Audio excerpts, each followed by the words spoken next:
Voltamos com o Alerj de Debate, falando a respeito do trabalho da Comissão da Verdade no Rio de Janeiro. Doutor Wadi, essa proximidade da Comissão da Verdade com o Exército, com os militares, valeu a pena, principalmente nessa visita? Valeu a pena. Pode ter sido o primeiro passo para quebrar essa barreira, quebrar esse tabu.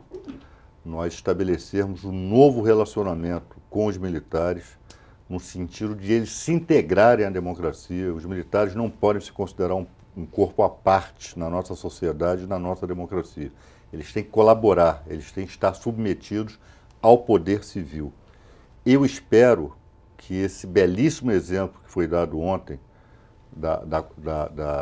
do tratamento gentil, eles foram muito gentis conosco, havia generais na visita, nos acompanhando, viram que nós não somos um bicho de 7 cabeças e viram que nós não estamos ali para estabelecer qualquer revanchismo, né? O nosso papel é outro.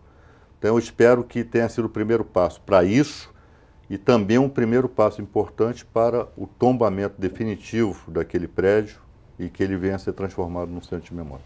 E esse tombamento talvez aí resgate um pouco dessa história, de uma certa forma triste, mas também que as crianças das escolas possam frequentar lugares como este de memória, conhecer, como você mesmo disse, a história e seja um momento alegre aí para elas conhecerem toda a história brasileira, né? Exatamente. Eu publiquei um artigo no ano passado no Globo, onde eu dizia que eu tenho 41 anos e eu vivi uma época de uma grande mentira, né? Porque, assim, meu pai era um militante político e perdeu alguns amigos que foram mortos, desaparecidos no período da ditadura militar. E isso, eu sou filho temporão, né, caçula temporão de 2 irmãos. Meus irmãos foram muito cerceados da atividade política pela minha mãe, que passou a ter medo, né, meu pai também.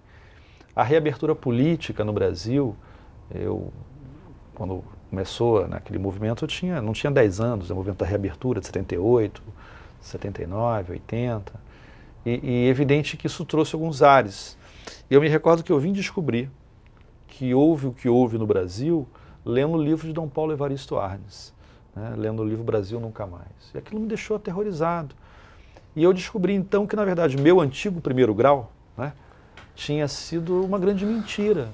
Os meus professores mentiram falando que no Brasil tinha a Transamazônica, falando que o fantasma do comunismo estava afastado.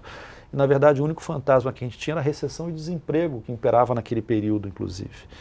E que o que tinha acontecido no Brasil foi simplesmente uma ditadura que matou e torturou em nome de uma falsa liberdade. Muito pelo contrário. E aquilo me deixou uma revolta muito grande, que parte disso me levou a militar na política, no movimento estudantil na minha época, nos anos 80, no movimento da Direta Já, né, no final dos anos 80. Todo aquele processo de democratização foi quando eu conheci o PT, em 1988, graças a um professor que foi candidato, né, o professor Gerson, que é um companheiro até hoje. E eu conheci um outro Brasil. Era uma sensação esquisitíssima. Eu falei, meu Deus, enquanto eu estava na escola, acontecia essas atrocidades, que o Adi coloca muito bem. Então eu acho que esse centro de memória, eu não quero que os meus filhos tenham mentiras em seus livros de história. Eu quero que seja contada a verdade, que o Estado brasileiro errou. O Estado brasileiro, quando reconhece as torturas, ele reconhece que errou. E, evidentemente, assume compromissos que não mais acontecer. Nesse sentido, por si só, a Comissão da Verdade já está valendo, já traz um ganho imenso para a história do nosso país e com o futuro, e com compromissos que essas coisas não mais aconteçam, que, evidentemente, maculam a todos nós, né? E depois dessa visita, vocês pretendem enviar um relatório para o Ministro da Defesa? Não, já existe, foi elaborado por nós e pelo Ministério Público Federal um documento com uma exposição de motivos para o tombamento do prédio. Isso já foi entregue lá ao Ministério da Defesa. E nós esperamos que nós pretendemos, na verdade, não é simplesmente estar protocolando requerimentos, né? Nós queremos criar um clima, né, favorável à ideia, né? Não há porquê. Tem que se entender, a história de um país, ela se faz de fatos grandiosos, mas de fatos também repulsivos, né? Toda ditadura é um fato repulsivo, ela produz fatos repulsivos, mas isso não pode ser escondido para debaixo do tapete, isso tem que ser colocado à luz do sol, à luz do dia, né? Isso também faz parte da história do Brasil. Não adianta tentar, não, vamos esquecer, inclusive, né? Acho até que não foi de má fé, e não foi mesmo, mas o militar que estava expondo para nós, nós nos reunimos, ele começou a contar a história do prédio. Ele pula da década de 50 para os dias atuais. Nós tivemos, comandante, olha só, mas durante um período aqui esse prédio serviu para tortura, para desaparecimentos, para assassinatos, né? Isso não pode ser escondido. Isso tem que ser contado. E não tem que ser contado com vergonha, né? Isso tem que ser contado lamentando, mas aconteceu. Não adianta negar que não tenha acontecido, porque aconteceu.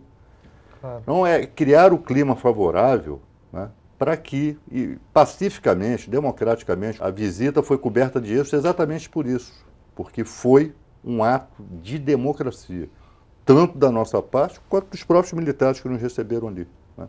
Então, eu espero que, no mais curto espaço de tempo possível, nós já possamos comemorar a transformação do DOPS em Centro de Memória, do DOI-CODE do Rio em Centro de Memória, da Casa de Petrópolis, a Casa da Morte, como Centro de Memória, do Estádio Caio Martins, lá em Niterói, como memorial, enfim.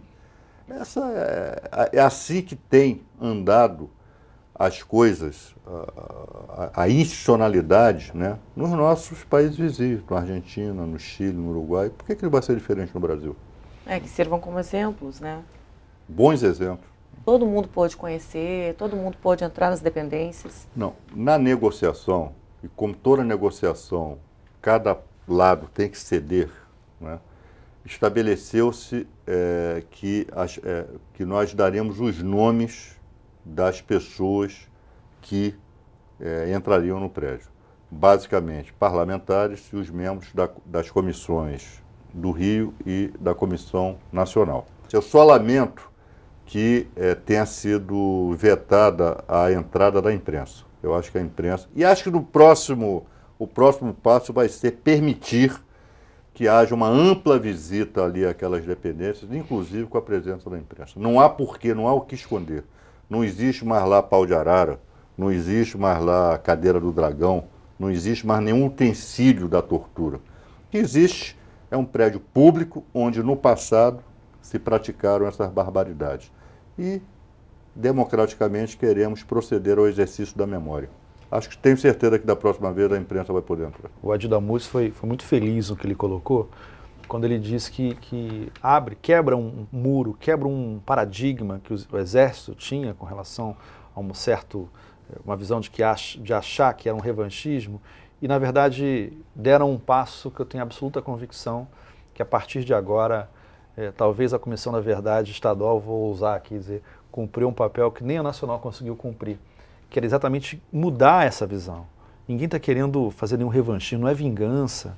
A gente precisa saber o que houve, a gente precisa mudar essa visão das Forças Armadas com relação à consolidação da nossa própria democracia. Vai ser bom para o Estado e eu acredito até que para a consolidação do trabalho, do relatório que vai sair da Comissão da Verdade Estadual.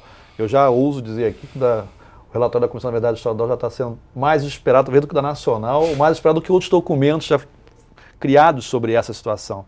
Exatamente por essa experiência, que evidentemente é boa para a constituição de um Estado democrático de direito. E o que falta, então? Quais as dificuldades enfrentadas pela Comissão da Verdade para tombar, para a imprensa poder assistir também, as pessoas poderem conhecer essa história?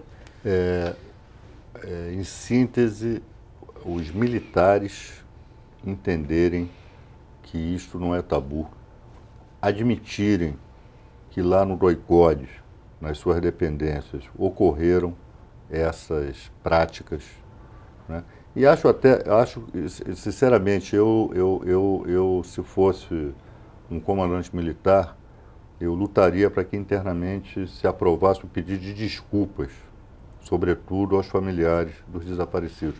Com toda certeza, o conceito das nossas Forças Armadas na cidadania brasileira iria lá para cima, né? Eu tenho esperança de que isso venha a acontecer, porque, infelizmente, ainda são os militares o grande obstáculo a que nós cheguemos à apuração dos fatos. Eles têm arquivos, eles têm documentos que não nos são fornecidos, embora requeiramos, mas eu estou com a esperança, eu estou com a sensação de que essa visita quebrou esse muro, né? acho que vamos poder estabelecer uma relação de confiança e de mútua colaboração aí com o setor militar. Ok, quero agradecer a participação de vocês, desejar bom trabalho. E se você aí de casa gostou deste programa e quiser revê-lo, é só acessar o site www.tvalerj.tv. TV Alerj, o canal do povo fluminense. Obrigada pela sua companhia e até o nosso próximo encontro.